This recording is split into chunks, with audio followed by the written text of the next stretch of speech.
այն հոգևորական կոչվող ոչնչություն, ով ասում է բանի 7 վեր եկեղեցու, որ նստարաններ բաներ չէին թողել, դա պետականության դեմ քայլ էր։ Պետականության դեմ քայլ էր։ Ես ուզում եմ բացատրել հետևյալը։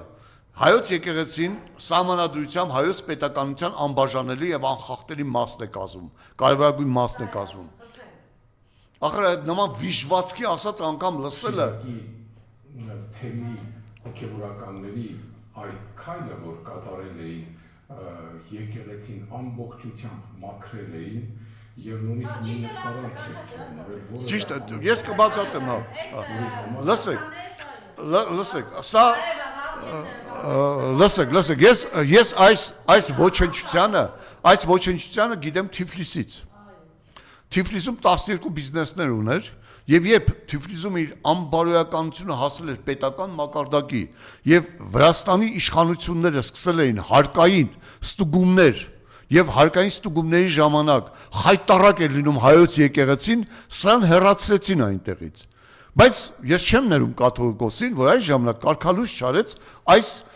սրբապիղծ ոչնչությանը։ Եվ հիմա դա ասում է, հիմա նայեցեք։ Կնքել է եկեղեցու պետականության դեմ քայլը, թե չէ։ Պետականության դեմ քայլը։ Քահանաներին հանելը եւ ձեռնասուն քահանա դնելը պետականությանը դեմ է, թե դեմ չէ, դեմ է։ Հասկանում եք, կաթողիկոսի կանոնակարգային խախտումով պատարակ մատուցելը պետականության դեմ է,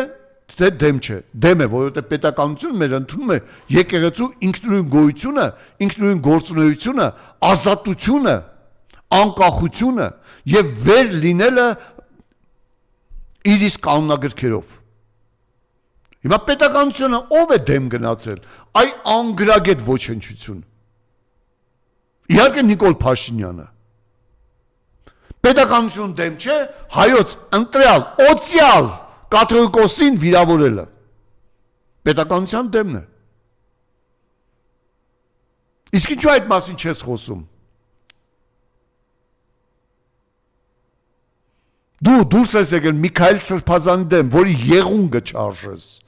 որի խոսքի հնչյունը չարժես, որի հոգու մասունքը չարժես։ Դու պարզապես նիկոլական ոչնչություն ես, թուրքական ապրանք։ Եվ այս վիժվածքը, եպիսկոպոս կոչվող այս ոչնչությունը, ասում եմ մենք, ես տարբեր տեղեր տեսել եմ, թե ինչպես են հայերը, այս եզդիների, հրեաների, այսի դեմ, հետ, խաղաղ գոյատևում, թուրքերի հետ խաղաղ գոյատևում։ Ես բերում եմ Ավետիք Իսահակյանի խոսքերը։ Ով կասի թուրք ժողովուրդը մեղավոր չէ, բերեմ օրինակ։ 1500 հայ որբերի կենթանի թաղում են թուրք ասկյարները, թուրք մայրերը իրենց երեխաներին գրկին առած, հրճվալից նայում են և լսում են հայ որբերի տնքոցները խեղդվող ճիչերը հողի տակ։ Սա հետ ես ուզում հաշտ ու խաղ ապրես։ Թե այն ծերունուն, ով թուրք ասկերը մորթես Մարտակերտի անտառում, ով խնդրում էր, աֆերի մեր անում, ծունկը դրեց դոշին ու մորթեց։ Դրա հետ ես ուզում։ Թե հայ զինվորների կտրած գլուխներով ֆուտբոլ խաղացող ասկերների հետ ես ուզում խաղ ապրես։ Դրանց հետ ես ուզում դու խաղաղ ապրես։ Դետող մի հույն, թուրք կամ հրեա կրոնավոր, թող մի հրեա կրոնավոր Հիտլերի հետ խաղաղության և բարեկամության կոչ աներ։ Ինչ կանեին նրա հետ։ Անգամ Պետրոսը այդ հաղորդման ժամանակ նայում էր քեզ որպես մեծագույն ոչնչության։ Պետրոսի հայացքը ամեն ինչ ասում էր։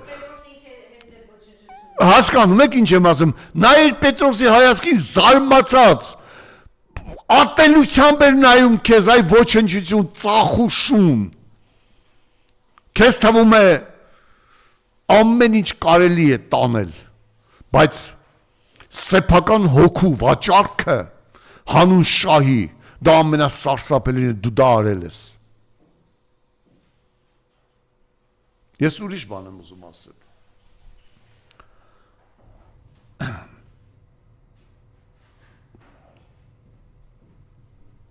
Ես ուրիշ բան եմ ուզում ասել։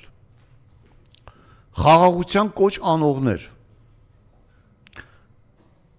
Ես ուզում եմ բերել Ալիևի օգնականի հայտարարությունը արաբական էմիրություններում, եթե չեմ սխալվում, համատեղ ինչ-որ նիստի ժամանակ։ Խաղաղության բոլոր կետերը Ադրբեջանի պահանջն են։